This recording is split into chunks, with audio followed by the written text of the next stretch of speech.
Bom dia a todos. Vamos começar a nossa aula do dia 27/4. Então, nessa aula, eu vou analisar um artigo bem interessante do Journal of Chemical Education, que trata de similaridades na cinética de catálise homogênea, catálise heterogênea e catálise enzimática. Lembrando que catálise enzimática é uma das categorias de catálise homogênea, tá? Então, esse artigo é bem didático, e apesar dele ser em inglês, eu vou ler junto com vocês, né? Vou levar ele para a aula, postei também no nosso Classroom, tá? Então, vamos ver o que a gente tem aqui, né? Então, esse aqui é o autor, Michael Ashby. Então, ele começa desmembrando um caso bem simples de catálise homogênea, e que no artigo nós temos no mínimo um reagente, que seria o reagente A, e ele deixa esse reagente B entre chaves, para lembrar se ele pode existir ou não. Então, é por isso que B sempre aparece, né, entre chaves. Eu não coloquei. Então, eu já adotei, vamos imaginar que B participa da reação, mas não necessariamente B tem que existir, porque B é um reagente ao qual o catalisador não se liga. Então, o catalisador ao qual o reagente se liga é o reagente A. Então, ele sim é essencial. Então, o reagente B é só para lembrar que pode ter outros. Então, a gente tem um equilíbrio inicial. Então, aqui é a nossa reação global e aqui é o nosso mecanismo.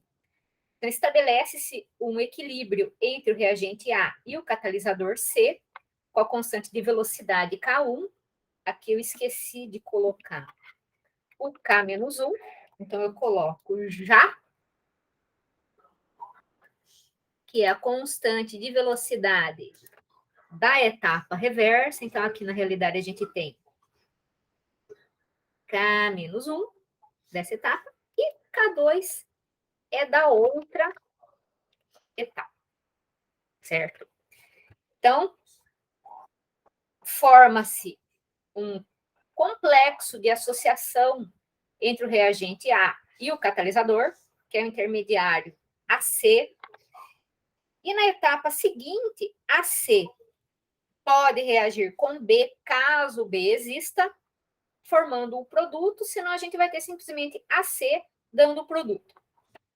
Então, como AC é o nosso intermediário, nós vamos aplicar a aproximação do estado estacionário, então a gente vai ter DAC-DT, então a gente vai ter K1A, concentração de A vezes concentração de C, positivo porque ele é formado nessa etapa, depois menos K-1 AC, porque AC é consumido nessa etapa, e depois menos K2, a concentração de AC, concentração de B.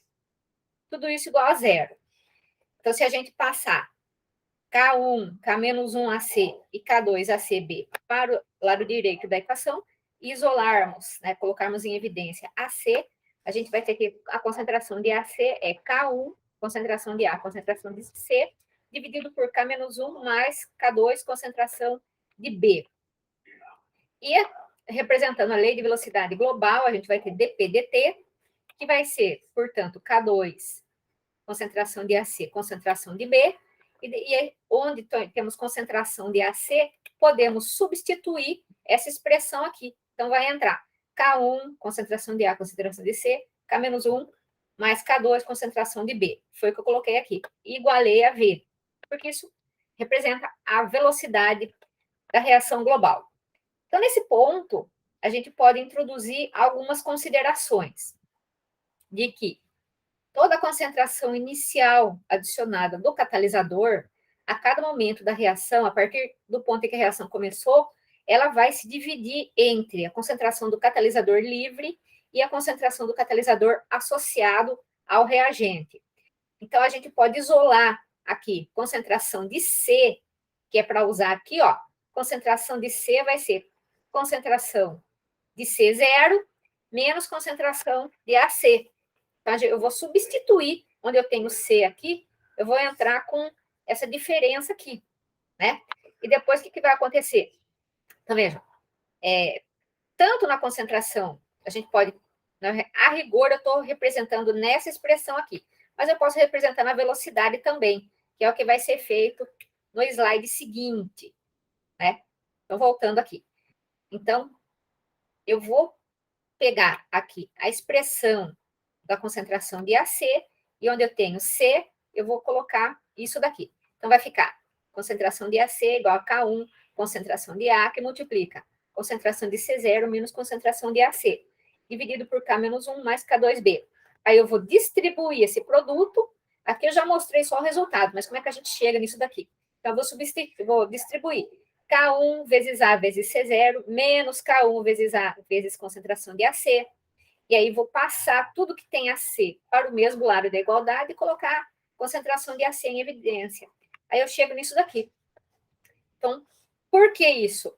Para, em vez de deixar aqui, ó, né, como concentração, eu ter mais de uma variável, né, ou seja, eu teria a concentração de AC, que é uma variável, eu teria concentração de C livre também, que fica variando em torno do tempo, aparece aqui simplesmente a concentração inicial. Então, sempre que a gente puder diminuir o número de variáveis na nossa expressão e colocar constantes, é melhor. Então, a gente deixa em termos de concentração de C0, que é uma constante para o experimento. Ou seja, quanto a gente adicionou no início.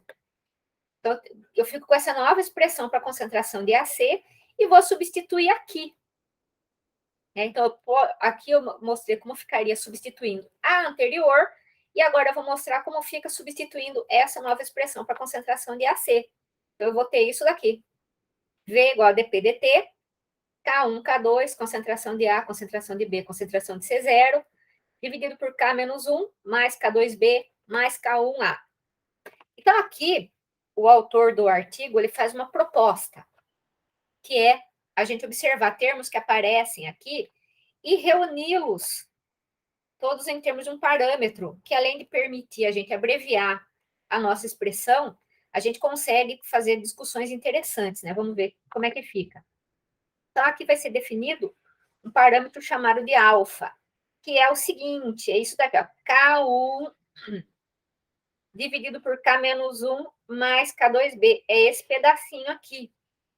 Então, essa lei de velocidade aqui, ela se transforma em alfa K2A, B, C0, 1 mais alfa, concentração de A. Ah, mas como é que eu sei que isso está certo? Então, multiplique, né?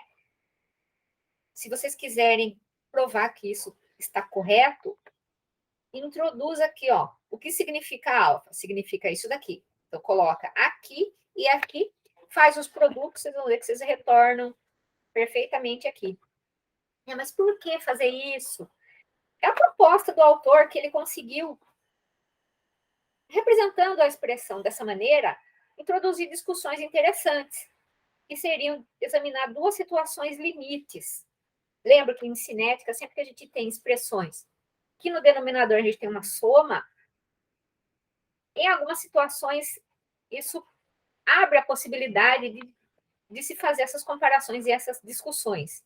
Porque situações limites, que são situações em que um deles é muito grande que o outro e depois vice-versa. E em muitas situações isso não é possível, quando eles têm, né, magnitudes similares. Mas vamos ver as duas situações. Uma delas em que o 1, né, seria muito menor do que alfa vezes concentração de A, e aí eu desprezaria o 1. Ou, se 1 é muito maior do que alfa, concentração de A, eu desprezo a alfa concentração de A. Porque é interessante, a gente consegue discutir se alfa, né, alfa vezes A, concentração de A, é grande ou pequeno comparado com 1, observando o significado de alfa. Então, quando o alfa é muito grande, né, eu tenho K1 muito grande, certo? Isso vai levar a um raciocínio bacana. Ou quando o alfa é muito pequeno, também, né, dá para fazer essa discussão. Ah, esse daqui é muito pequeno, aí eu posso comparar, abre a possibilidade, então, se K1 é muito pequeno, eu até posso comparar magnitudes de K-1 e K2. E é justamente isso que vai ser feito na sequência. A gente vai examinar esses dois casos, um de cada vez. Então, primeiro caso, um muito menor do que alfa Ka. O que eu faço, então? Eu pego a expressão, se 1 é muito menor do que alfa Ka, eu desprezo 1. Só que no momento que eu desprezo 1, sobra aqui alfa Ka. E eu tenho alfa A, perdão. Tenho alfa e tenho A em cima também, no numerador. Então, eu também posso cortar alfa e A. Então, quando eu corto alfa e A, eu fico com velocidade igual a K2, concentração de B contra concentração de C. Isso aqui é uma situação interessante, porque, notem, quem que sumiu da lei de velocidade? Justamente o reagente A, e que é aquele reagente ao qual o catalisador se liga. Então, a velocidade passa a ser independente da concentração do substrato desse catalisador.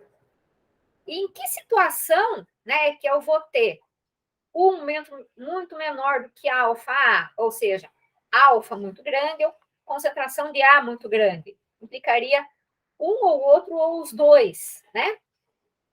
Quando que alfa é muito grande? Quando K1 é muito grande. O que é K1?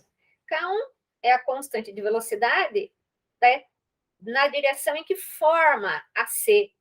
Então, se essa etapa que é muito rápida e as outras são lentas, né, significa que eu vou ter um grande acúmulo de AC, a ponto da gente poder supor que gastou todo o catalisador estaria na forma de AC.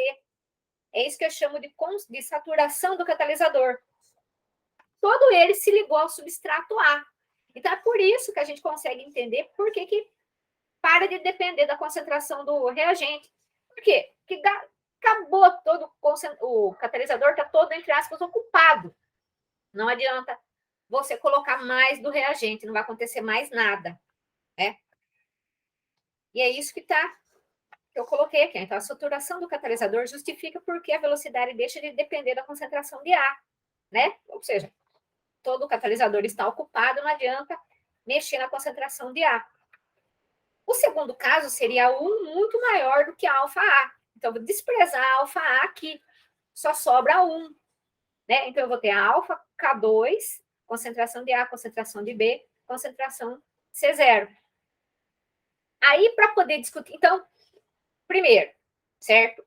Quando que eu tenho alfa muito pequeno, né? Então, eu vou ter a situação oposta. Essa constante aqui, ela é pequena. Então, eu não vou ter essa situação de saturação do catalisador. Então, eu vejo que voltou, né, a depender da concentração do reagente A, certo? Aí, para a gente poder discutir um pouco mais, o que eu faço, então? Né? Então, aí eu vou poder, quando depende da concentração do reagente A, aí eu posso discutir, né, a comparar aqui os tamanhos relativos de K-1 e de K2, que é isso que a gente vai fazer. Então, para isso, a gente pega a expressão de alfa e volta ela aqui. Né? Então, a alfa é K1 dividido por K-1 mais K2B. Então, eu substituo aqui. Então, eu explicitei o significado de alfa. Então, aqui eu vou poder ter essas outras duas situações. Quando K1 é muito maior que K2B, ou quando K1 é muito menor do que K2B, né? Então, vamos à primeira situação. Se K-1 é muito maior que K2B, então eu vou desaparecer aqui com K2B. E o que significa, né? Vamos voltar lá na nossa reação. Quando eu digo que K-1 é muito maior do que K2, significa que essa etapa aqui é muito lenta. Eu estou comparando só as duas. Então, prevalece o equilíbrio, né? Para variar a concentração do intermediário. Lembram que essa é justamente a situação que a gente chamava de pré-equilíbrio, tá vendo? Aí eu tenho K1 sobre K-1, e aí eu troco K1 sobre K-1 pelo K maiúsculo, que é a constante de equilíbrio, né? E a concentração aqui, ela depende de B. Por quê? Porque B é o que aparece na etapa lenta. Cadê a etapa lenta? É essa daqui. Então, a importância da etapa lenta, ela se expressa na lei de velocidade da reação. Né? Então, eu vou ter a velocidade sendo expressa por essa expressão aqui, constante de equilíbrio vezes K2, que é a constante de velocidade da etapa lenta, né? Mas por que depende de A? Porque a gente está desmembrando essa situação aqui, ó, que 1 muito maior do que alfa A. Então, em todas as situações que a gente chegar aqui nesse segundo, lembra, a gente tem, eu criei duas situações comparando 1 com alfa A. Primeiro caso e segundo caso. E o segundo caso é que ele se desmembra. Então, no segundo caso, sempre vai depender da concentração de A, né?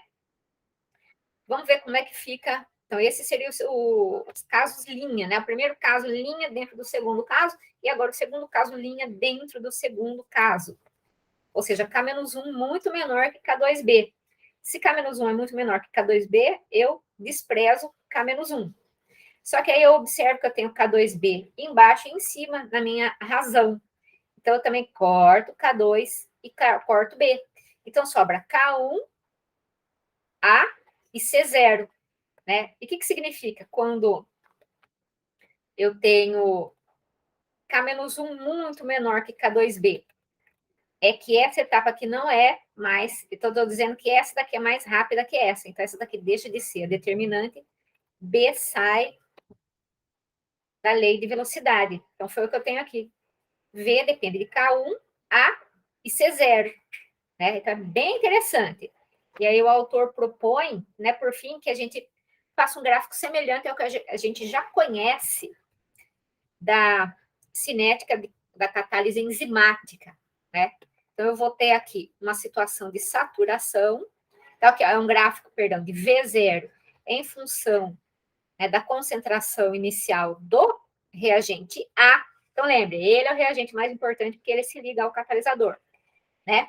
Então, se eu tiver uma situação, vejam aqui, em que a concentração, né, é muito alta, lá, a concentração de A0 é muito alta, certo? Ou também, né, porque K1 seja muito grande, de modo que eu tenha alfa A muito grande, então vale tanto quando a concentração inicial é alta ou quando K1 é alto, ou seja, quando eu acabo tendo um alfa muito alto, né? O que eu vou ter aqui como resultado principal? Todo o catalisador ocupado, eu vou ter a saturação, né? Então, a velocidade, ela passa a ser o que a gente chama de velocidade máxima, né? E passa a independer. Então, nessa região aqui, ó, só nessa região, o que é que eu vou ter? Eu vou ter V0 igual a K2, B0, C0, certo? Por quê? Porque A desapareceu, né? Seria esse caso aqui, ó. Eu coloquei em azul, para a gente saber em que situação que é. E aí, a outra situação é outro caso, certo? Esse caso aqui, tanto eu vou ter um muito maior que alfa A, né? Aqui é um muito menor que alfa A, aqui é um muito maior que alfa A, certo? Aí, eu vou ter aqui V0, aquela situação em que eu assumi como pré-equilíbrio, né? Que vai depender da concentração de A, certo? Então, portanto, esse gráfico ele permite a gente ver algumas situações limites. Outras a gente acabaria tendo que considerar tantos fatores, né? Que a nossa discussão acabaria não chegando a um termo satisfatório, né? E aqui, então, o que ele diz? Então, ele discute, né? Ele deduz tudo isso, e aí, na sequência, ele vai discutir que a gente tem semelhanças disso daqui com a catálise enzimática, né? Então, ele lembra a gente que, em algumas condições, a catálise enzimática também atinge essa velocidade máxima, essa condição de saturação. Porque aqui ele é muito parecido com o caso em que seria mais simples até do que esse mecanismo, que seria um mecanismo em que nem existe B. É assim que a gente representa, de maneira bem simplificada, a catálise enzimática, né? Eu tenho enzima mais substrato, o complexo enzima-substrato, e na sequência seguinte ele forma o produto. Então, a dedução ela é bem parecida, só que nem aparece B. E aqui é definida a chamada constante de Michaelis. O que eu mostrei aqui? Aqui eu mostrei a aplicação da aproximação do estado estacionário para a taxa, né, de variação da concentração desse intermediário. Então, ele é formado na etapa K1, concentração de E, concentração de S. Ele é consumido na etapa K-1, concentração de ES. Ele é consumido na etapa K2, concentração de ES. Então, eu passo esses dois para a direita, esses dois termos aqui, coloco concentração de ES em evidência e obtenho essa expressão aqui. Depois, para a lei de velocidade global, eu tenho dP/dt, K2 ES e faço a substituição. Depois a gente entra exatamente com essa mesma consideração de que toda enzima adicionada no início, ela se, em qualquer momento no espaço, no tempo, perdão, ela se desmembra entre concentração de enzima livre e concentração do complexo enzima-substrato. Então, a gente obtém uma expressão muito parecida e que, em vez de alfa, com um formato diferente, aqui opta-se por introduzir a constante de Michaelis, né? Que é dada por Km. E depois, substituindo aqui, ó, então, ES igual a K1, concentração de E, concentração de E, sobre Km, ou depois a gente pode... Aqui acho que era K2, viu, gente? Depois eu corrijo no material que eu mandei para vocês, tá certo? E depois a gente substitui na lei de velocidade global e que é expressa aqui por dP/dt, e a gente obtém um gráfico muito semelhante, ou seja, que ocorre uma saturação do catalisador. Por que dessa semelhança? Não tem nada de especial em termos dessa similaridade, além do fato de que ambos são exemplos de catálise homogênea, né? Essa catálise enzimática pelo mecanismo de Michaelis-Menten, né? Na sequência, ele trata da catálise heterogênea. Então, na verdade, aqui, no meu julgamento, eu fiz um mix entre a maneira como é apresentada a catálise heterogênea no artigo e a maneira como é apresentada no livro do Atkins. Eu acho que no Atkins está um pouco, alguns trechos mais didáticos, né? Então, no artigo, o que é a catálise heterogênea? Antes de mais nada, a catálise heterogênea é um processo que ele vai ocorrer envolvendo duas fases, né? Quem age como catalisador aqui é uma superfície sólida, não é uma molécula. O catalisador é o seu sólido. Por quê? Que ele é capaz, né, de influenciar a ocorrência da reação. Porque quando os reagentes eles se ligam nessa superfície sólida, o que a gente tem aqui? S é o sólido, que é o catalisador. Quem são os reagentes? São A e B. Estão representados aqui os dois equilíbrios de adsorção. Então, eu tenho aqui A, ou na fase gasosa, ou em solução. A fase gasosa é mais fácil de tratar. Então, A, na fase gasosa, em equilíbrio com A absorvido. Certo? Então, aqui está representado como constante de equilíbrio, mas lembrando que você tem, né? Essa constante de equilíbrio, ela é a razão entre a constante de adsorção, que vai aparecer aqui como K com o índice A, e a constante de desorção, que é o desligamento. Então, é a ligação e o desligamento. E aqui é representado por KD. Aqui eu tenho a mesma coisa para o reagente B. Então, quando esses reagentes, eles absorvem no nosso adsorvente, né, de uma maneira simplificada, mas nós podemos assumir que essa absorção ela enfraquece as ligações nas moléculas dos reagentes.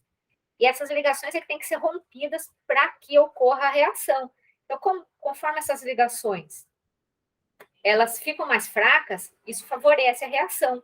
Além do fato de que a ligação no substrato, no sólido, ela faz com que esses reagentes, as colisões, certo, que seriam menos prováveis na fase gasosa, porque na fase gasosa nós temos um grande espaço vazio, e que daí, dependendo da pressão, né, isso interfere justamente na probabilidade de colisões, na frequência de colisões, faz com que eles estejam próximos, né? Imobiliza eles e faz com que eles reajam. Favorece bem a reação. Né? Então, aqui eu coloquei uma figurinha que só para representar, né, a ocorrência da reação, da adsorção. Então, a gente tem aqui moléculas de gases, né? Como que ocorreria a adsorção? Então, a gente tem vários modelos também para explicar a adsorção. O mais simples, que é o de Langmuir, o que ele admite? A formação de uma monocamada. Vejam aqui eu tenho a superfície sólida, e aqui eu estou formando uma camada só de gases absorvidos. Então, o modelo de Langmuir, ele não admite a formação de multicamadas. Mas será que sempre vai ser assim? Não, então, para dar conta daquelas situações em que nós não temos absorção na forma de monocamada apenas, né? E sim de multicamadas, existem outros modelos, né? Por exemplo, o modelo conhecido como BET, que foi proposto por esses 3 pesquisadores, Brunauer, Emmett e Teller, que ele admite, né, a ocorrência de multicamadas e até o preenchimento e do Binin. Então, BET é multicamadas. E Dubinin pressupõe que tem uma participação muito significativa de poros existentes na superfície sólida. Isso já não é considerado por Langmuir. Langmuir imagina que a superfície é perfeitamente plana. Então, existem modelos que vão introduzindo complexidades mais realistas, né? A gente tem que definir alguns parâmetros que vão ser mencionados aqui nesse assunto. Um deles é a chamada cobertura da superfície, que é representada pela letra grega θ. A cobertura de superfície, ela nos dá uma razão entre o número de sítios de adsorção ocupados e o número total de sítios da adsorção. Aqui eu deixei incompleto uma razão que eu ia escrever aqui para deixar mais explícita. Vamos complementar aqui, então. Né? Porque eu propus abreviaturas para esses parâmetros aqui. Então, aqui eu chamei de NO, ou seja, número de sítios de adsorção ocupados, e aqui eu chamei de NT. Ou seja, para a gente raciocinar, para a gente compreender o que acontece, né? A gente vai imaginar o seguinte: na superfície exposta do sólido, para a formação de monocamada, né, eu vou ter um limite do número de moléculas que pode absorver. Que limite é esse?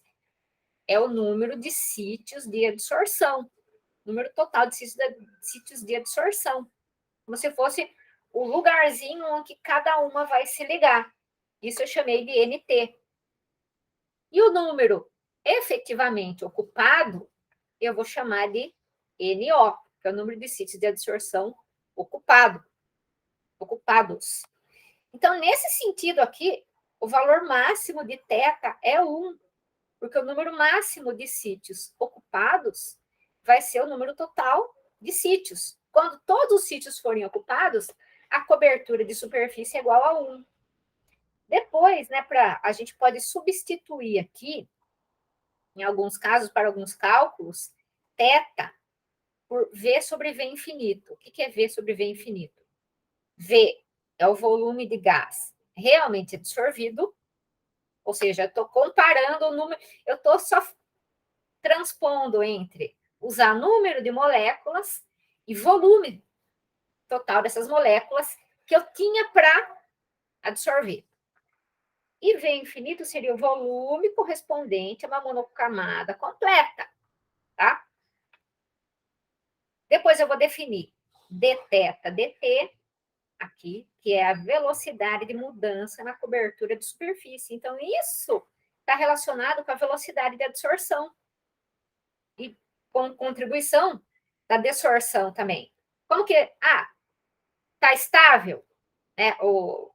Esse grau de ocupação, ele já está no equilíbrio? Ou ainda está, certo, tendo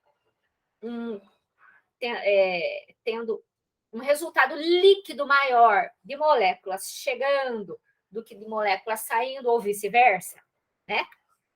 Lembra? Então, esse nosso DDT é a ponte com a cinética, né? Temos mais algumas definições aqui. Θ depende da pressão. Então, um gráfico de θ em função da pressão a temperatura constante é o que a gente chama de isoterma de adsorção. Como eu mencionei, a isoterma mais simples é a de Langmuir, porque ela tem várias premissas relativamente mais simples do que as outras. Quais são essas premissas? A absorção não prossegue além da cobertura de uma monocamada. É o máximo. Cobriu uma monocamada, parou a absorção. Outra coisa, todos os sítios de adsorção são equivalentes, todos eles em termos de energia, de grupo funcional, né? De geometria da superfície, ela é considerada plana. O que mais? A habilidade de uma molécula absorver em um sítio independe da ocupação do sítio vizinho, né? Então, se um sítio está vago, não importa se os sítios vizinhos estão vagos ou já estão ocupados.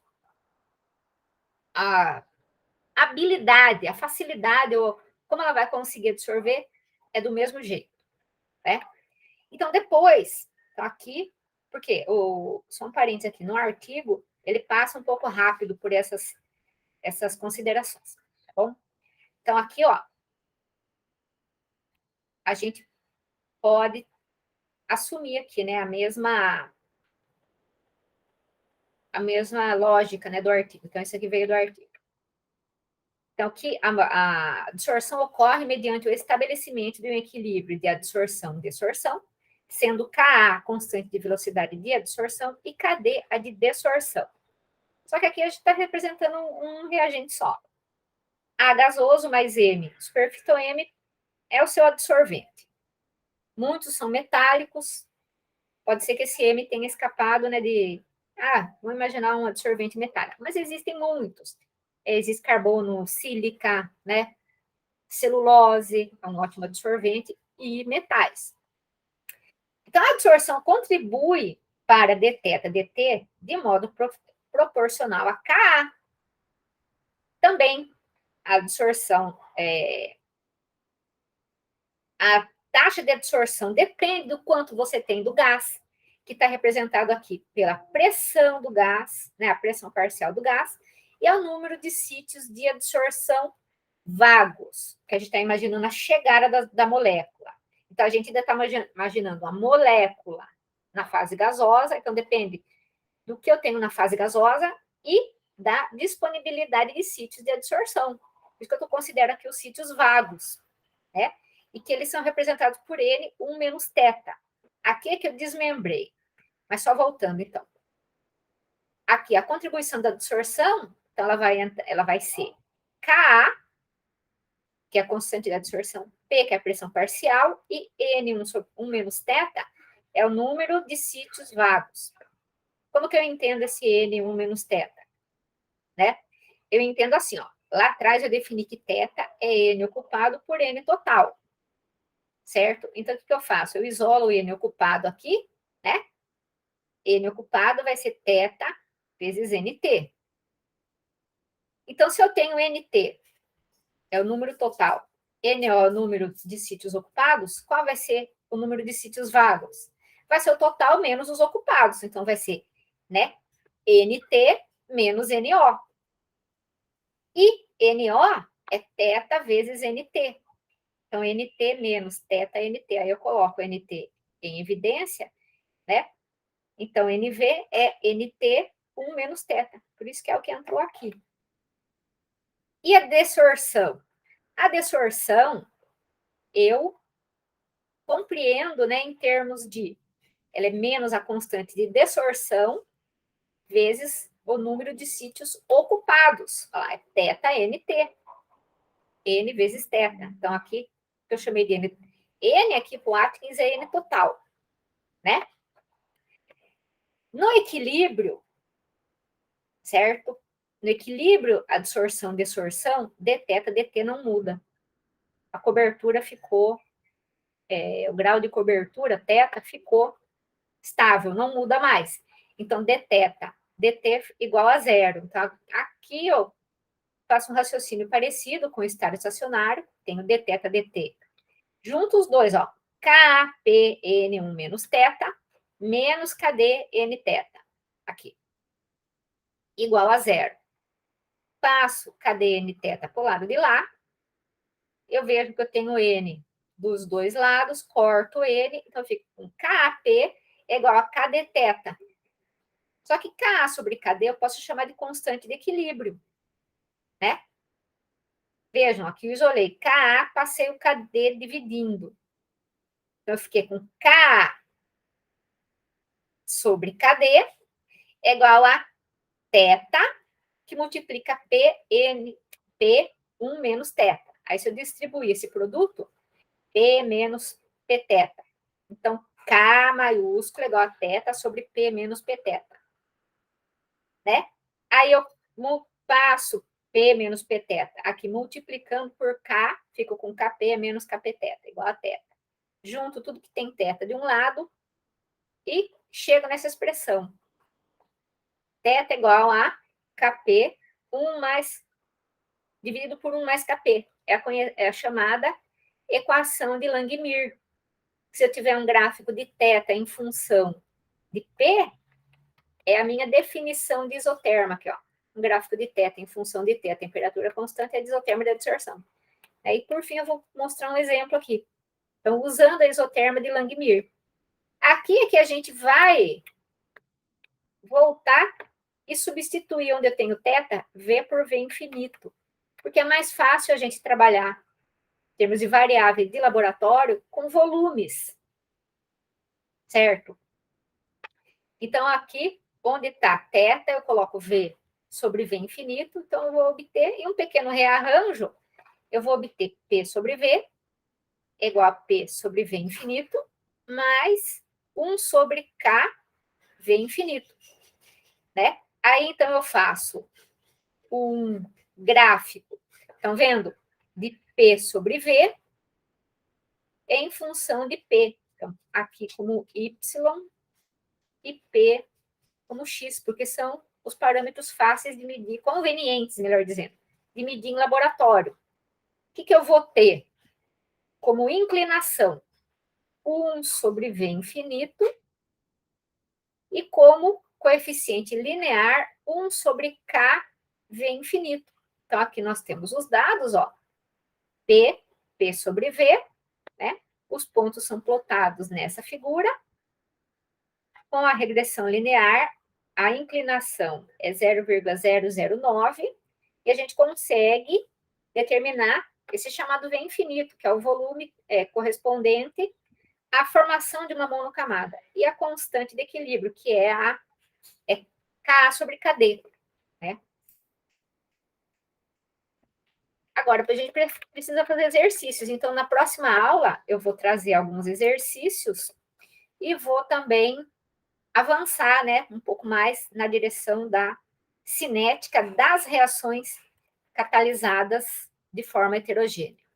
Então, obrigado por assistirem. Tchau.